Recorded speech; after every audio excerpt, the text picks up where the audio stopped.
This is the future. That was amazing.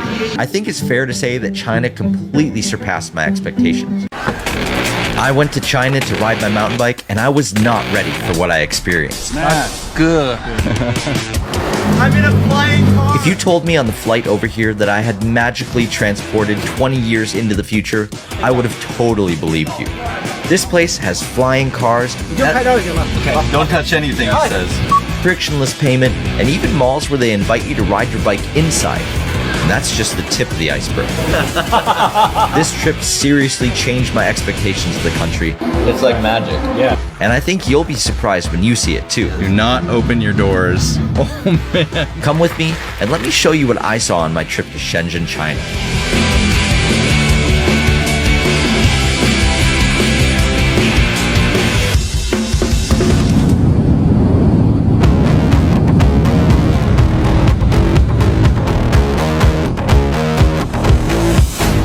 Bikes made it.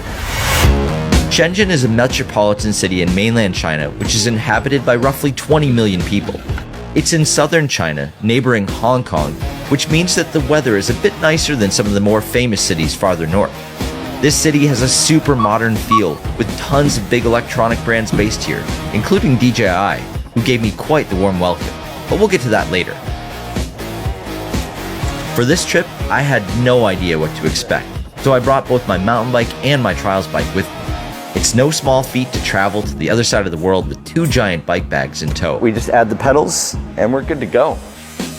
But once I got there, I was glad that I did. Now that we've got the bike built, it's time to go give it a ride. To shake off my jet lag, I decided to hop on my bike and roll around the city to check out some spots. Yo!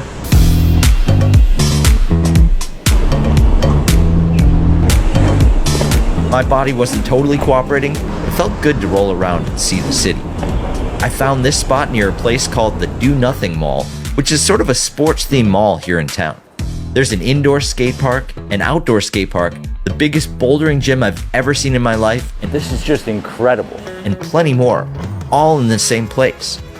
What that really means is that no one's going to bat an eye if I start hopping around on ledges to get my body moving after the 30 hours of transit that it took to get here.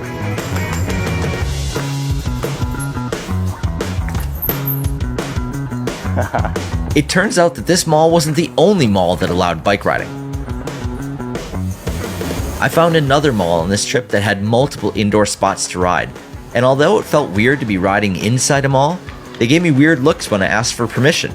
So I guess this is okay to do?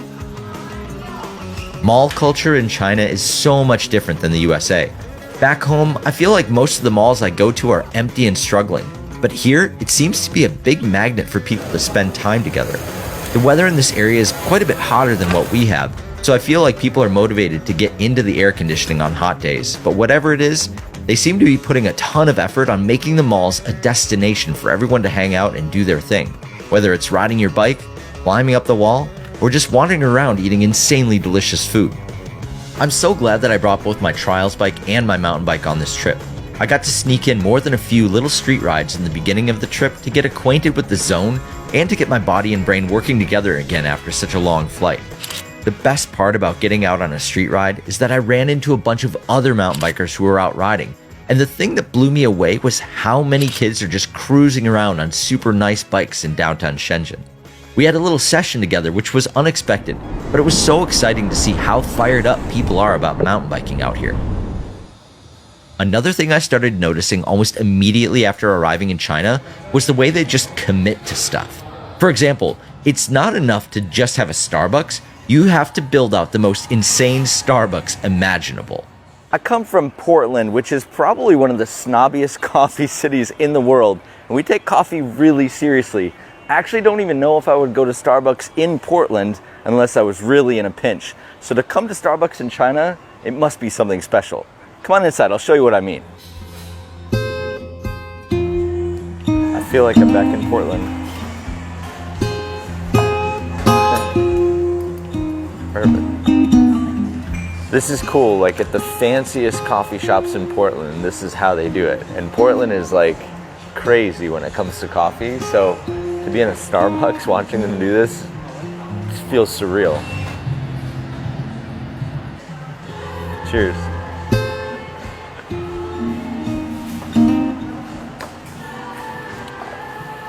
I've definitely never had Starbucks coffee like that. It's amazing. It's almost like everyone is playing a game to see how far they can take a concept, which yielded some incredible results, like this spot right here, which is the largest indoor ski hill on the planet. Right next to the largest trade show hall on the planet, where we popped in for a visit to the Shenzhen International Car Show. Oh, and the cars here? Electric vehicles everywhere. Okay, so check this out. All the license plates here indicate if the car is electric or not. So if they have a green license plate like this, it means it's electric. If they have a blue license plate like this, it means it's gas. So there's a green license plate, there's a green license plate, blue, green. I think they said there's over 50 different kinds of electric car companies here in China, which is crazy. We hit up the Shenzhen International Car Show to check out these electric cars in more detail. That's what I'm talking about. I saw one demonstration of a car battery charging from 0 to 100% in less than 5 minutes. I saw tons of wild-looking cars with weird features, and most importantly, I took the time to change every single touchscreen to the Super Rider channel on Bilibili. Perfect. Honestly, the highlight for me was driving in the newest model of the U8. Okay, here we go. Okay. Oh man, it's like being on a roller coaster. Okay. Oh man, it's like being on a roller coaster. A luxury SUV that can float and drive around in super deep water. Dude, no way.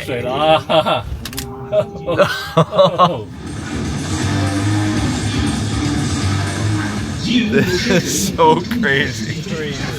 That's us right now. Look at that. We're legitimately underwater right now. Do not open your doors. Oh man. Honestly, it was kind of unnerving to intentionally drive a car into deep water. What? This is the future. But also so insane to see how far they're taking car technology here. That was amazing. Just 200 grand and you too could drive your car in the water just like that. It's fair to say that my head was spinning after a few days here in China. My expectations had been surpassed in every possible way at this point, and we'd barely done any riding. Finally, we found a truck. I'm sure by this point of the video, you might also be wondering why I'm in China in the first place. So about a year ago, I met these two riders and they wanted to collaborate by bringing all the tutorials that I've been making on my YouTube channel over to China. See, in China, they don't have access to stuff like YouTube. They have a different platform called Bilibili, and they have all kinds of other social media platforms that they use to communicate. But we don't have access to that stuff in America necessarily. So what we've been doing for the last year is taking all the tutorials from my channels and putting them on all the channels over here to share with all the Chinese riders who are just getting into the sport. Because there's a ton of people that are getting super fired up about mountain biking in China, but they don't necessarily have the training and tutorials like we have on YouTube. So that's kind of where everything started. So now, after about a year of posting like that, it was kind of time for me to come over here and check out the scene, meet the riders, see all the spots. And that's really what this is all about. I'm just kind of exploring this territory, meeting the riders and figuring out what's possible over here. And the truth is, I think there's a lot of possibility over here for events, for projects, for riders, and for the scene in general. So this is just as much about discovery for me as anything else. Beyond creating more footage for my channels over there and shooting this video, I'm also working on a few bigger projects as well. This trip was a big scouting trip for me to see what would be possible for creating an event series and some other opportunities for riders, both locally and internationally.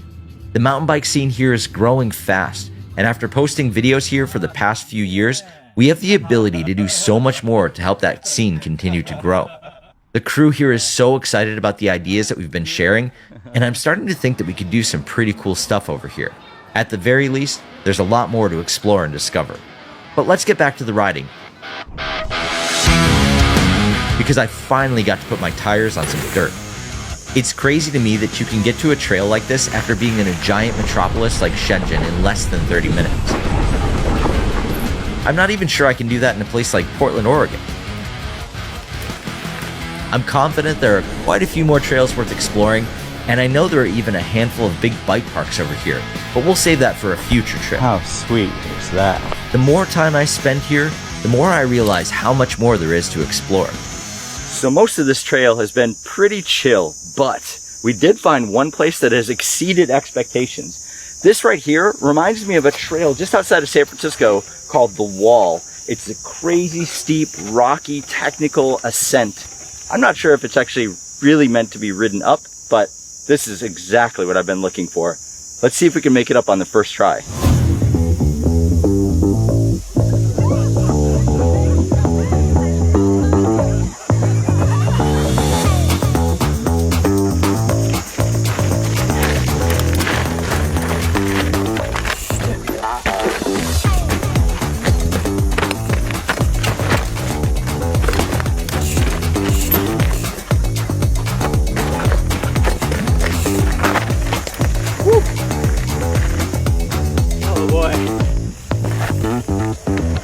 It was about 1.5 miles to pedal up to this point, but that climb right there made it totally worthwhile. That was so fun. Technology in China is on the cutting edge, not just the amphibious vehicles and stuff. It's showing up even in the day-to-day experiences. For example, there's a single app that handles everything you need over here. You can do just about anything with it, from booking hotels and calling cabs, posting video clips like social media, and most importantly, buying food and taking the subway. Instead of having an entire phone loaded with apps, you just need this one to essentially unlock all of China. I also visited this spot, which is called the First Street of Chinese Electronics. We're in it now. Where all the vendors from the factories are previewing their work. It's like a glimpse into the future like everywhere else, and at one point someone handed me a phone case to fit an iPhone 17. This is the iPhone 17 case. The iPhone 17 at this time hasn't even been announced yet. They already know what it's gonna look like. How awesome is that? I sent a few videos from this area back to my friends, with one friend claiming that he thought this was AI, not a real robot dog. But I can assure you, it was real and just as unnerving to watch in person as it is on screen. As you'd expect, the food over here was incredible. The most important. Where did these come from? I tried so many different styles of food while I was here for the 10 days, and it was great. We got steak, snail, we got shrimp, all the things you expect to see at Pizza Hut. But the thing that completely caught me off guard was something called Sichuan ice jelly. It's like magic. Yeah. The guys had taken me to this spot with crazy spicy food, and after just a few bites, my entire face went numb. This soup had a spice in it called bird's eye chili, which is 100,000 Scoville units, meaning that it's about 20 times hotter than a jalapeno pepper. Honestly, I like spicy food, but this one completely rocked me. Looks gnarly. I know it wasn't, but They signaled to the server, who brought out this bowl, and what happened next was so unexpected. it looks kind of gnarly, but this stuff is amazing, and it's really sweet, but it just makes all the burning and numbness go away. I was totally fine after a few bites. 10 for 10. All right, here we go. I think this is it. The hits kept on coming on this trip too. The next day, my crew took me to check out a flying car. I thought they were joking until we rolled up to the garage and saw it in real life. Okay. Here we go. It's time. It looks like a life-size drone, complete with 8 giant rotors to lift the whole thing into the air. What I didn't realize was that I was going to be flying solo with someone in a tower operating the whole thing. Only a little bit nervous. My favorite part was when they sat me in the car and said, "Don't touch anything." Don't touch anything. Yeah. Okay, don't touch anything, he says. Shaking just a little bit. I had no idea what it would be like or even how high I was going to go up, which was terrifying and exciting at the same time. All right, here we go. I think this is it.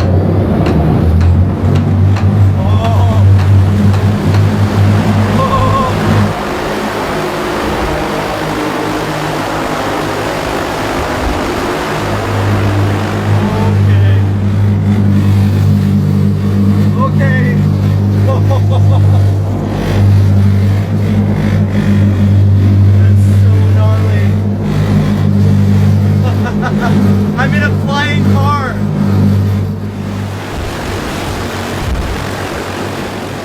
So that was basically like flying in a magic carpet. It was so smooth, and honestly, I was all freaked out going into it, but once I got up in there, it almost felt so natural to be, well, in a flying car. Just when I thought my trip over here couldn't get any better, we rolled up on this giant futuristic building. Wait, not that one. That's where TikTok videos come from. This one, DJI's global headquarters. The makers of plenty of camera gear, but even more importantly, the newest electric bike motor in the industry. You wouldn't know it by looking at this building, but their basement contains one of the most fun mountain bike test tracks on the planet. Designed specifically to mimic different types of uphill climbs, super loose dirt, rocky terrain, routes, rock gardens, and more. This testing facility was created to put the new DJI motor to the test. This is absolutely crazy. I've ridden my fair share of indoor bike parks before, but this is out of control. Look at this. There's actually rocks and roots just loaded in all these big uphill climbs. I totally get that this is the testing zone for this e-bike motor, and they've gone over the top of this place. Check this out. I can't believe this exists. All in the name of testing. Incredible. This is awesome. Definitely gonna have a blast riding here.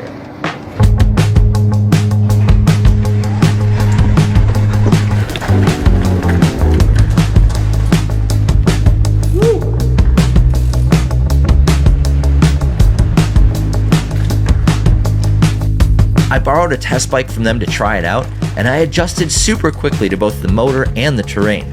I'm not sure I would consider myself an expert on e-bike motors, but this one definitely felt different than the other ones I've tested in the past. It has a crazy touchscreen with all kinds of options, and you can even sync it with your GPS watch and action camera.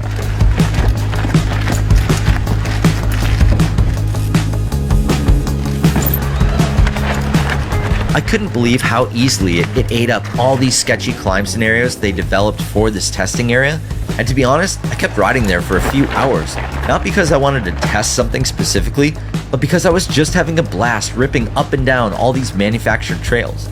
I mean, I've ridden plenty of indoor parks before, but not like this, and definitely not by myself.